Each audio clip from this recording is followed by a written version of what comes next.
बोला बोला हो बोला. अरे काय खर्च दिसला असा येऊन आम्हाला बोलू का? काय बोला साहेब, बोला. आज उस्मानाबाद म्हणजे धाराशिव शहरामध्ये आम्ही मातंग समाजातील सर्व प्रमुख व्यक्ती या ठिकाणी जमा झालेलो आहेत. कारण मातंग समाजाला अनुसूचित जातीचं उपवर्गीकरण करावं यासाठी म्हणजे पूर्ण महाराष्ट्रभर आंदोलन चालू आहेत, मागणी चालू आहे आणि त्यानिमित्तानंच या धाराशिव शहरामध्ये जिल्ह्यामध्ये देखील तशा प्रकारची मागणी होत आहे, चालू आहे चळवळ. आणि त्यानिमित्तानं आम्ही या ठिकाणी 20 तारखेला मोर्चाचं नियोजन केलेलं आहे. आरक्षणाचं उपवर्गीकरण करावं या धर्तीवर आम्ही 20 तारखेला महामोर्चाचं आयोजन केलेलं आहे. त्यानिमित्त आम्ही आज या ठिकाणी जमा झालेलं बैठक आयोजित केलेली आहे आणि त्याच्या संबंधात आमचे युवराज शिंदे हे माहिती सांगतील डिटेल्स. नमस्कार सर्वांना. 20 ऑगस्टला धाराशिवमध्ये मी युवराज शिंदे मातंग समाज समन्वयक आहे जिल्ह्याचा.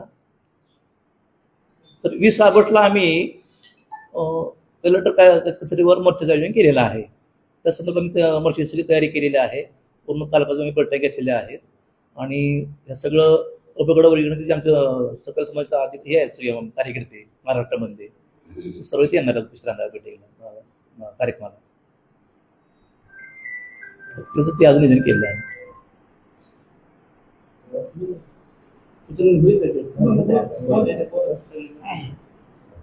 सर्वप्रथम सर्व पत्रकार बांधवांचं सर्व धाराशिव जिल्ह्यातील मातंग समाजाच्या वतीनं तुम्हा सर्व पत्रकारांचं या ठिकाणी हार्दिक स्वागत आणि आभारी. आताच आमच्या नेत्यांनी सांगितल्याप्रमाणे संपूर्ण महाराष्ट्रामध्ये आरक्षण उपवर्गीकरणाच्या संदर्भात जिल्हा वाईज तालुका वाईज आरक्षण उपवर्गीकरण झाले पाहिजे म्हणून मोर्चा आंदोलन होत आहेत. त्याच अनुषंगाने आपल्या धाराशिव जिल्ह्यामध्येही मातंग समाजाला स्वतंत्र आरक्षण व्हावं, मातंग समाज इतर मागण्यांकरिता जिल्ह्यातील सबंध मातंग समाजाच्या वतीनं सकल मातंग समाजाच्या वतीनं सर्व संघटना, सर्व पक्ष, सर्वच गटांच्या वतीनं या ठिकाणी भव्य दिव्य मोर्चा येणाऱ्या 20 तारखेला होणार आहे. या 20 तारखेच्या मोर्चामध्ये लाखोच्या संख्येनं मातंग समाज बांधव या ठिकाणी येणार आहे आणि या मोर्चाची संपूर्ण तयारी झालेली आहे. या मोर्चामध्ये जवळपास 200 ते 250 स्वयंसेवक असणार आहेत. या मोर्चाची सुरुवात साहित्यरत्न डॉक्टर अण्णाभाऊ साठे चौकापासून ते जिल्हाधिकारी कार्यालयाच्या या समोर त्या मोर्चाचं सभेच्या मध्ये रूपांतर होणार आहे. आणि या मोर्चासाठी संपूर्ण जिल्ह्यातील मातंग समाज बंधू भगिनी, सर्व कार्यकर्ते, सर्व पक्षाचे, सर्व संघटनेचे, सर्वच गटातटाच्या पदाधिकारी प्रमुखांनी या मोर्चामध्ये सहभागी होण्याचं सर्वांनी या ठिकाणी आश्वासन दिलेलं आहे. आणि आपल्या चॅनलच्या माध्यमातूनही आम्ही सर्व समाज बांधवांना या ठिकाणी नम्रतेने विनंती करणार आहे की उद्याच्या 20 तारखेला जास्तीत जास्त संख्येनं या आपल्या लढ्यामध्ये आपण सर्वजण सामील व्हायचं आहे. आपल्या मातंग समाजाच्या येणाऱ्या भावी पिढीच्या भल्यासाठी आरक्षण उपवर्गीकरण होणं हे अत्यंत गरजेचं आहे. म्हणून या मोर्चाला येण्यासाठी सर्वांना आपल्या चॅनलच्या माध्यमातून आम्ही सर्वांना विनंती करतो. धन्यवाद. नमस्कार, मी प्रभाकर लुंडे, न्यू भारतीय टायगर सेनेचा संस्थापक अध्यक्ष म्हणून सर्व संघटना ज्या आहेत, समविचारी संघटना, समाजासाठी लढणाऱ्या संघटना, या सर्व संघटना येणाऱ्या 20 तारखेला 20 ऑगस्टला सामील होणार आहेत. आणि विशेष म्हणलं तर आम्ही असं नियोजन केलंय की ग्रामीण भागातल्या खेड्याच्या शेवटच्या झोपडीपर्यंत आमच्या या संघटनेचे कार्यकर्ते म्हणजे समाजाचे कार्यकर्ते ज्यांनी जबाबदारी घेतलेल्या आहेत त्या सगळ्या कार्यकर्त्यांनी घराघरामध्ये जाण्याचं अभिवचन दिलंय. जास्तीत जास्त समाज कसा आपल्याला जमा करता येईल आणि मातंग समाजाचं भवितव्य घडवण्यासाठी आरक्षणाची मागणी आणि आरक्षण उपवर्गीकरण झालं पाहिजे. खरं सांगायचं म्हटलं तर मला वाटतं 1 ऑगस्ट 2024ला मग सर्वोच्च न्यायालयाच्या सरन्यायाधीशांनी ब क ड आरक्षण उपवर्गीकरण करा असा संदेश दिला आणि ते महाराष्ट्र सरकारवर जबाबदारी ठेवलेली आहे.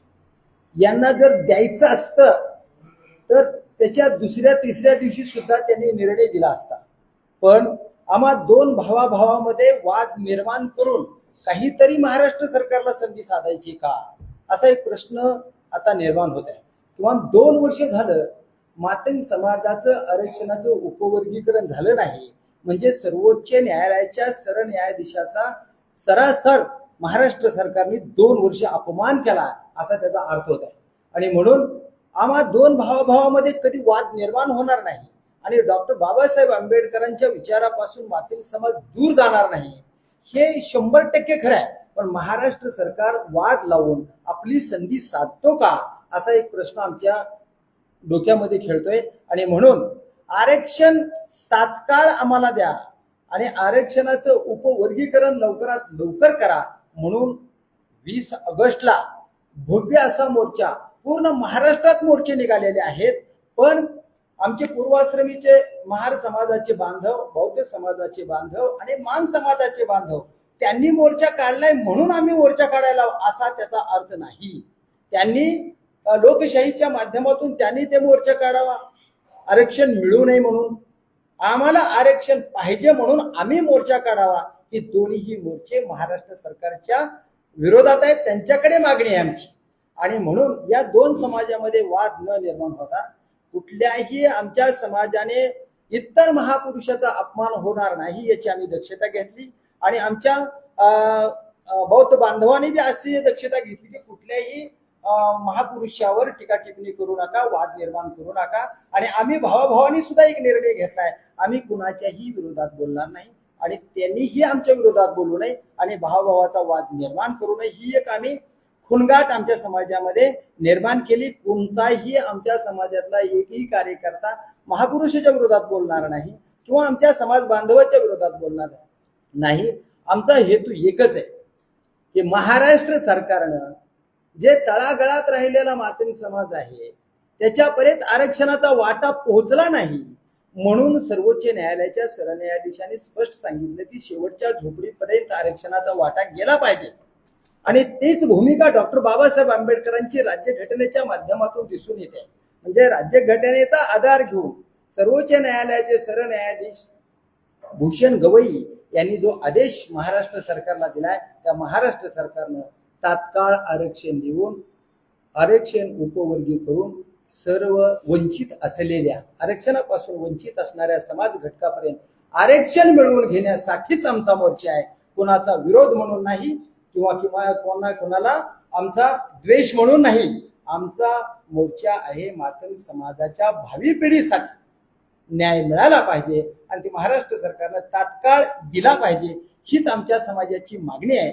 आता आम्ही मोर्चाचं निवेदन असे केले, येत्या 20 तारखेला ऑगस्टला मोर्चाचं निवेदन केलेलं आहे आणि साधारणपणे आम्ही 11-12 वाजता माणसं जमावी अशी भूमिका केली आणि 5 ते 5:30 वाजेपर्यंत मोर्चाचं निरोप असेल. महाराष्ट्रातले सर्वच जे आरक्षणाचा लढा देणारे सगळेच कार्यकर्ते आहेत, सगळे नेते आहेत आमच्या समाजाचे, ते सर्वच नेते या मोर्चाला उपस्थित राहणार आहेत. आणि महाराष्ट्र सरकारचा विरोध म्हणून आरक्षणाचं उपवर्गीकरण झालेच पाहिजे याच भूमिकेवर आमचे नेते सुद्धा बोलतील. नेताही कुठल्याही महापुरुषाच्या विरोधात बोलणार नाही किंवा समाजाच्या विरोधात बोलणार नाही अशा पद्धतीनं आम्ही या मोर्चाचं निवेदन केलंय आणि तो मोर्चा येत्या 20 तारखेला आहे. तमाम मातंग समाजामध्ये आम्ही कोर कमिट्या केल्या 10-20 पोरांच्या की त्या पोरांनी तालुक्याच्या खेड्यापाड्याच्या समाजापर्यंत पोहोचावं आणि जास्तीत जास्त समाज इथं जमा व्हावा आणि स्वतःच्या स्वखर्चानं स्वाभिमानी समाज आपल्या हितासाठी आपल्या भावी पिढीच्या हितासाठी लढण्यासाठी घराघरातून मातंग समाजाचा एक कार्यकर्ता ज्यांना आरक्षणाची चळवळ माहीत नाही ते सुद्धा माणसं स्वाभिमानाने या मोर्चाला येणार आहेत आणि येणाऱ्या 20 तारखेला हा मोर्चा आमचा संपन्न होणार आहे याची नोंद मीडियाने घ्यावी अशी विनंती आहे. काही प्रश्न असतील की विचारा तुम्ही. त्याच्या अगोदर मला एक बोलायचंय. इथं सर्व मीडियाला माझं सांगणं आहे, आजपर्यंत समर्थनात मोर्चे आपण काढले आमच्या समाजाने, मातंग समाजाने. त्याच्यासोबत सर्व 58 जातीचे सर्व समाज बांधव आमच्या सोबत आहेत. हे सर्वांनी मीडियाला माझं सांग आहे आणि मला माझ्या समाजाला फक्त एक सांग आहे की लोकशाहीर अण्णाभाऊ साठेंचं वाक्य आहे, तू गुलाम नाहीस, तू गुलाम नाहीस, तू या वास्तव जगाचा निर्माता आहेस. म्हणून सर्व समाज बांधवांनी ह्या एका वाक्यावर फोकस करून त्या दिवशी 20 तारखेला सर्व समाज बांधव या समर्थनामध्ये धाराशिव या ठिकाणी कलेक्टर ऑफिस लोकशाहीर अण्णाभाऊ साठे पुतळ्यापासून आपला मोर्चा चालू आहे. तिथं सर्वांनी उपस्थित राहावे नम्रतेने माझ्या आव्हानाचं माझं. या मोर्चाला प्रमुख नेते कोण आहेत महाराष्ट्र? अमित गोरके साहेब येणार आहेत, आमदार सुनील कांबळे साहेब येणार आहेत, अंकुश कोतवळे येणार आहेत, कृष्णभाऊ कसबे येणार आहेत, अजिंक्य चंद्र येणार आहेत, माजी मंत्री लक्ष्मण डोबळे साहेब येणार आहेत, सर्व नेते मंडळी येणार आहेत महाराष्ट्रामध्ये. म्हणजे तुम्हाला आरक्षण भेटत होतं, अगोदर जे आरक्षण आहे त्यामध्ये तुम्हाला काय प्रॉब्लेम म्हणजे काय समस्या निर्माण होतात, तुम्ही उपवर्गीकरणाच्या पाठीमागे उपवर्गीकरण व्हायला पाहिजे. त्यामध्ये जे याच्या अगोदर मोर्चा झाला, सभा झाली, त्यामध्ये काही महान समाजाचे व्यक्ती त्याचा पाठिंबा म्हणून पाठिंबा दिलेला आहे. मग आता पुन्हा नंतर तुम्हाला वर्गीकरण करायचं आहे असं तुम्ही महाराष्ट्र सरकारला बोलताय.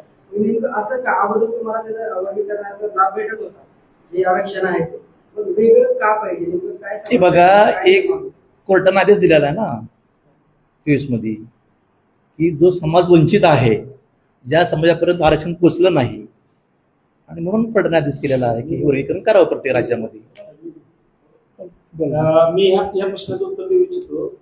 आरक्षणाची सुरुवात करत असताना राजर्षी शाहू महाराजांनी ज्या कोल्हापूर संस्थानामध्ये सुरुवात केली, तिथं त्यांच्या असं लक्षात आलं की घोड्याच्या तबेल्यामध्ये काही सक्षम असणारे घोडे चारा जास्त खात आहेत आणि जे कमकुवत घोडे आहेत ते त्यांना हाताला डावलं जातं, त्यांना चारा मिळत नाही. ही भावना ज्यावेळेस राजर्षी शाहू महाराजांना दिसली तर त्यांनी सर्वात अगोदर या राज्यामध्ये आरक्षणाची सुरुवात केली आणि त्यानंतर बाबासाहेब आंबेडकरांनी संविधानामध्ये त्याची तरतूद केली. तरतूद करत असताना 13% आरक्षण एससी प्रवर्गासाठी आहे आणि एससी प्रवर्गामध्ये 1 नंबरला जरी आमचा महार बांधव असेल तर 2 नंबरला मातंग समाज आहे महाराष्ट्रामध्ये, 3 नंबरला चर्मकार बांधव असतील, ढोर बांधव असतील किंवा इतर 59 जाती आहेत. 59 जातीमध्ये बहुतांश अशा जाती आहेत की त्या जातीची महाराष्ट्रामध्ये संख्या आहे.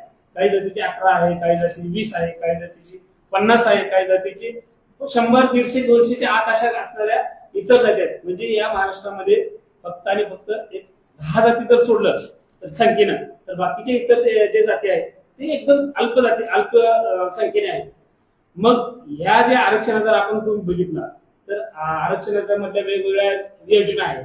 ते आरक्षणामधल्या ठीक आहे, काही लोक म्हणतात की आमचा समाज शिकलेलं नाही, मोठ्या पदावरती जाऊ शकलं नाही, क्लास वन अधिकारी होऊ शकले नाही. ते आम्ही मान्य करू की बाबा आमचं शिक्षणामुळे झालं नसेल, परंतु शिक्षण नसणाऱ्या बी काही योजना आहेत की त्या योजना एससी वर्गासाठी आहेत, एससी प्रवर्गासाठी आहेत. 13% आरक्षणामध्ये या योजना सुद्धा दिल्या जातात.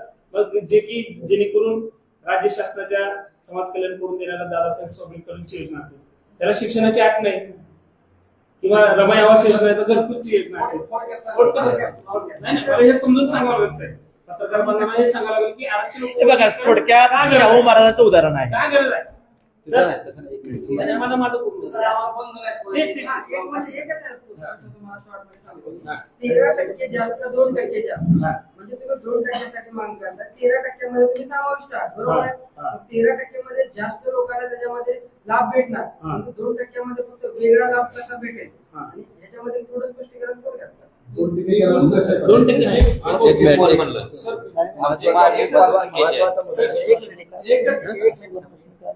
तर सर्वसामान्य तळागाळातल्या लोकांपर्यंत आरक्षण मिळालं पाहिजे ही भावना आहे.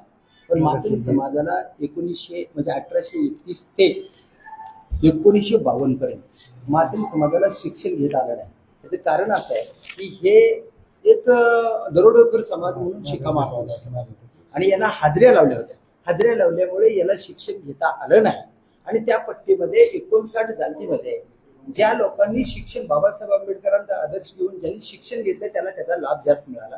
ज्याला शिक्षण कमी मिळालं त्याला 1952 पर्यंत 1931 ते 1952 पर्यंत शिक्षण घेता आलं नाही आणि त्याच्यामुळे या समाजाला शिक्षण न मिळाल्यामुळं आरक्षणाचा फायदा समाजाला झाला नाही असं स्पष्ट कोण सांगते हे तर सर्वोच्च न्यायालयाचे सरन्यायाधीश सांगतात. आणि त्या अनुषंगाने मातंग समाज आरक्षणापासून वंचित आहे आणि म्हणून आरक्षणाची गरज आहे. ते किती टक्के मिळणार आहे हे सरकार ठरवेल. सरकार ठरवेल. लोकसंख्येच्या प्रमाणात द्यायचे का पुढारलेल्या जाती बाजूला ठेवून वंचित असणाऱ्या लोकांना आरक्षण द्यायचे हे सरकार ठरवेल. पण आम्हाला आरक्षण वर्गीकरण झालं पाहिजे ती आमची मागणी. याच्यामध्ये तुम्ही 100% जात सुधारली असं आम्हाला म्हणता येणार नाही. कसं सांगा, कसं असं सांगा? आम्हाला नाही 100% जात सुधारली असं म्हणता येणार नाही आम्हाला. हे बघा, आमचं एकच मागणी आहे, हरियाणा पॅटर्न प्रमाणे हे व्हावं. आमच्या समाजाला काही मिळालं नाही हे आम्ही सांगतो. याच्यापूर्वी किती राज्यांमध्ये वर्गीकरण झालंय? 5 राज्य झाले. सक्सेस रेट किती आहे का तुम्हाला माहिती आहे? हो, एवढं सांगितलं बरोबर आहे. तेलंगणामध्ये झालेला आहे, आंध्र प्रदेशमध्ये झालेला आहे, परवाच कर्नाटक राज्यामध्ये झालेला आहे, बरोबर आहे. हरियाणामध्ये झालेला आहे. सक्सेस रेट आहे. 1975 ला पंजाब मध्ये झालं. हो, 75 ते आता 26 आहे. हा. जवळपास 50-60 वर्ष होत आहे. हम्म. तिथला काय सक्सेस रेशो तुम्हाला सांगता येईल खूप का? खूप खूप प्रगती झालेली आहे. अप्रगत समाज प्रगतीमध्ये आलेला कुठल्या कुठल्या आहे. समाजात झालं? सर्व 59 मध्ये आता मग मला आपल्या महाराष्ट्रामध्ये मला नाव आहे, हो. ते सांगतो साहेब मी, पंजाबमध्ये मंगेला नावानं मातंग समाजाला ओळखलं जातं. महाराष्ट्रामध्ये मातंग म्हटलं जातं, पंजाबमध्ये मंगेला म्हटलं जातं, राजस्थानमध्ये जातं. त्या तिथल्या समाजाची प्रगती झालेली आहे. आंध्र प्रदेशमध्ये मादिगा म्हटलं जातं. त्या समाजाची प्रगती झालेली आहे. त्याचं एक उदाहरण सांगतो साहेब. परवाचे तेलंगणा राज्यामध्ये 35% असलेली मातंग समाजाची म्हणजे मादिगा समाजाची मुलगी तहसीलदार होऊ शकली. ती महाराष्ट्रामध्ये आज झालेली नाही. त्या उपवर्गीकरणाचा फायदा आहे. राज्य सरकारने जर उपवर्गीकरण नाही केलं तर तुमची भूमिका काय आहे? आक्रमक असणार आहे. रस्त्यावर उतरणार आक्रमक असणार आहे. आता बी महाराष्ट्र सरकारच्या विरोधातच आंदोलन आहे. हो. बरं, यातून तर राजकीय आरक्षण का मागणी केली जात नाही? आता जे अवघड आहे तर राजकीय आरक्षण करून घेतलं तर ते राजकीय आरक्षणाची आम्हाला सध्या तरी मागणी आहे. असा बी तो उद्भूत झालेला आहे. तर मग ते झालं तर ते बरं होईल ना. तर पुन्हा ती खतखत काय राहून पुन्हा मग असं तो पुढे विचार करू. राजकीय आता तरी मागणी नाही. एवढं भेटल्यानंतर पुन्हा राजकीय मागणी आहे. आमची उपवर्गीकरणाची एकच मागणी आहे. कोर्टाने जो आदेश दिला ना त्याप्रमाणे झालं तरी आम्हाला पुष्कळ झाला. त्याच्यामध्ये कोर्टाचा आदेश असा आहे. कोर्टाचा आदेश असा शिंदे साहेब. कोर्ट काय म्हणतोय की तुम्हाला इच्छा असेल तर करा. असं म्हणतोय. बरोबर आणि बरोबर त्यात त्याला दुसरं असं नाही म्हणून सुप्रीम बरोबर बरोबर. म्हणून तर समिती नेमली ना मग. आमची इच्छा आहे ना, सर. समिती म्हणून तर नेमली ना मग. नाही, नाही, पण त्यांनी कोर्टात म्हणणं इच्छा असेल तर पण आमची आहे की सरकारनं इच्छा. समिती म्हणून तर स्थापन केली. समितीने अभ्यास केलेला आहे. आम्ही सरकारमध्ये राहत नाही.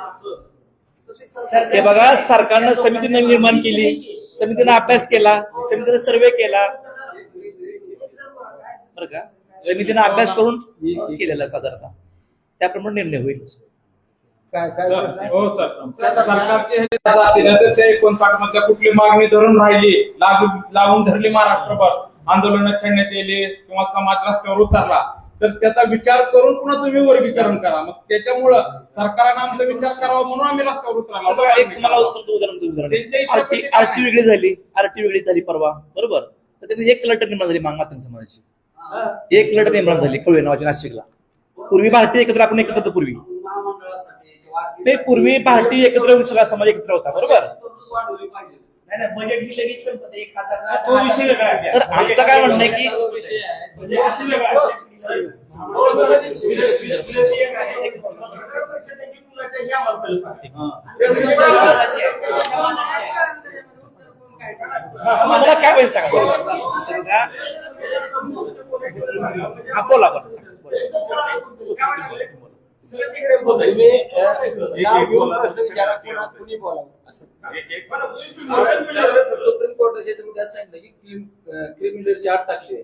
जर समजा तुम्हाला ते लाभ मिळाला तर तो पुन्हा पुढचा कायमस्वरूपी पुढच्या 22 पिढीसाठी विषय नाही. तर क्रिमिनलची आठ रद्द हो यासाठी काय तुमचं नाही, क्रिमिनलची अट घातलेली आहे, आहे. ऐका, क्रिमिनलचा विचार केला जाईल असेल ते अगोदर तुम्ही ती परिपत्रक वाचा. बघा नीट बरोबर. मी वाचा, तुम्ही अजून वाचा. आणि महत्वाचा मुद्दा, महाराष्ट्र सरकारनं सर्वोच्च न्यायालयाच्या सरन्यायाधीशाने स्पष्ट केलं आहे की तुमच्या स्तरावर हे आरक्षण देता येतं असा उल्लेख आहे.